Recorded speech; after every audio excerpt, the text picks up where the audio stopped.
여러분 안녕하세요. 국어 탄탄대로 장동준 쌤입니다. 자, 이번 시간 우리 기초용어 특강 우리 3학년 국어 용어는요. 바로 연민이 되겠습니다. 연민. 어디선가 들어봤죠? 자, 문학 공부할 때 연민이라는 표현을 들어봤을 텐데요. 자, 연민이라고 하는 것은 연자가 불쌍히 여길 연. 자, 그리고 가엾게 여길 민자입니다. 한자가 많이 어렵죠. 자, 보면은 이 연자가 어떻게 쓰이고 있느냐. 자, 연은 불쌍히 여기다 연입니다. 그래서 동병상련에서 이제 연자가 지금 쓰이고 있음을 확인할 수 있습니다. 그래서 동병상련은 같은 병을 앓는 사람끼리 서로 가엾게 여긴다는 뜻이다. 뭐 이 정도의 한자성어는 알고 있다고 생각이 되는데요. 그리고 애련이라는 말이 있습니다. 애련. 이때도 이 련이 애처롭고 가여워서 불쌍히 여기는 것이다 라는 애련에서의 련 역시 불쌍히 여기다라는 그런 의미를 가지고 있어요. 그럼 민도 사실은 같은 뜻이죠. 가엾게 여기다. 그래서 몹시 불쌍하게 여기는 것을 심민이라고 한다. 그죠? 심하게 불쌍히 여기는 거예요. 그다음에 애처롭고 가엾게 여기는 것을 또 이제 애민이라고 하죠. 애민. 네, 이렇게 얘기합니다.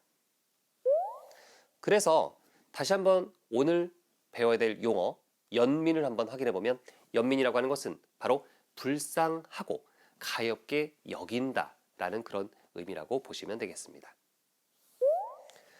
그래서 이제 문학에서는요, 인간의 어떤 그런 고통스러운 상황이 종종 등장하는데요.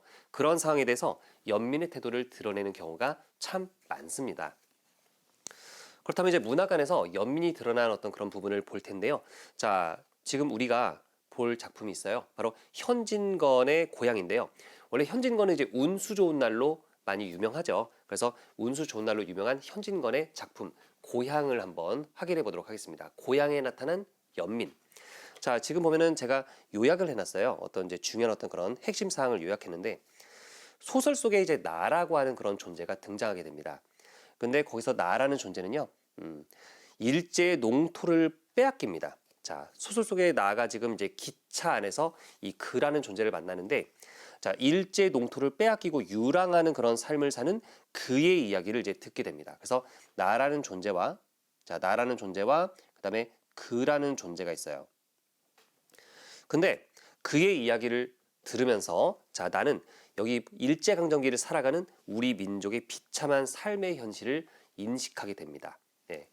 그러니까 그의 이야기를 들어보면 이제 일제강점기 때 그죠? 이 농토를 빼앗긴 것부터 시작해서 정말 비참한 어떤 그런 우리 민족의 이야기가 펼쳐지거든요.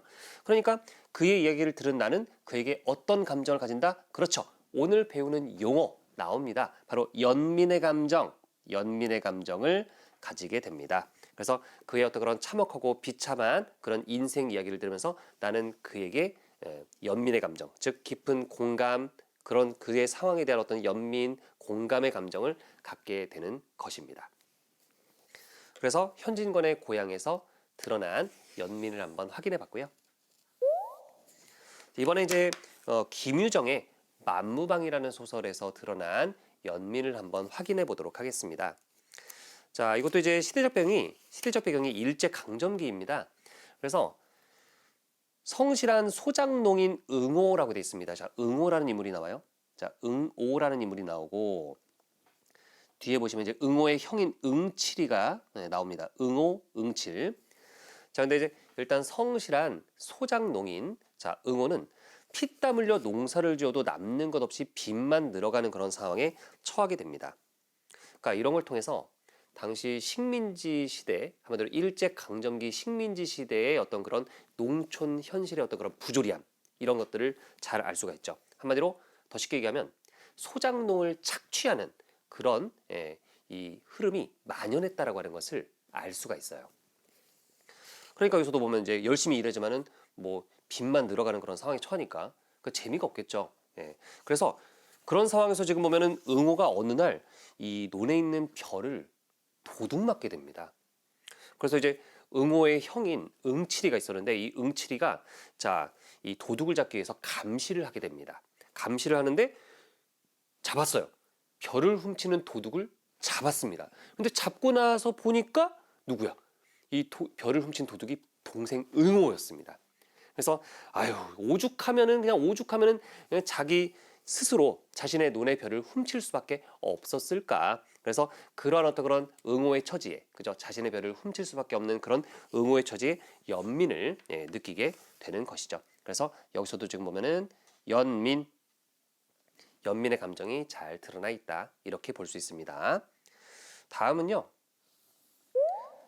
임철우의 사평역이라는 그런 소설이 되겠습니다. 자, 이 소설은요. 눈 내리는 겨울밤 시골 간이역인 사평역 대합실에서 막차를 기다리고 있는 그런 인물의 내면을 제시하게 됩니다. 그래서 여기 보면 이제 그 인물들이 어떤 인물들이냐면 뭐 농부, 중년 사내, 대학생, 춘심이 등 다양한 인물들이 제시가 되는데요. 자, 그 인물들은 모두 공통점이 있습니다. 1970년대에서 1980년대 산업화 시대를 살아가는 그런 민중들이거든요.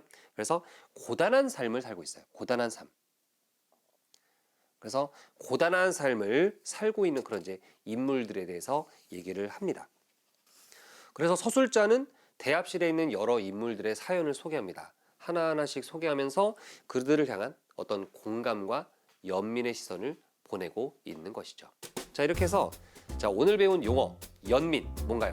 불쌍하고 가엾게 여긴다. 자, 불쌍하고 가엾게 여김 이렇게 기억해 주시고요. 앞에 작품들을 통해서 그죠?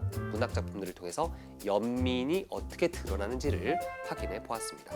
앞으로도 문학에서 연민이 드러나면 그 연민의 뜻을 잘 떠올리면서 이 문학에 담겨진 어떤 상황을 잘 이해하는 여러분이 되길 바랍니다. 감사합니다.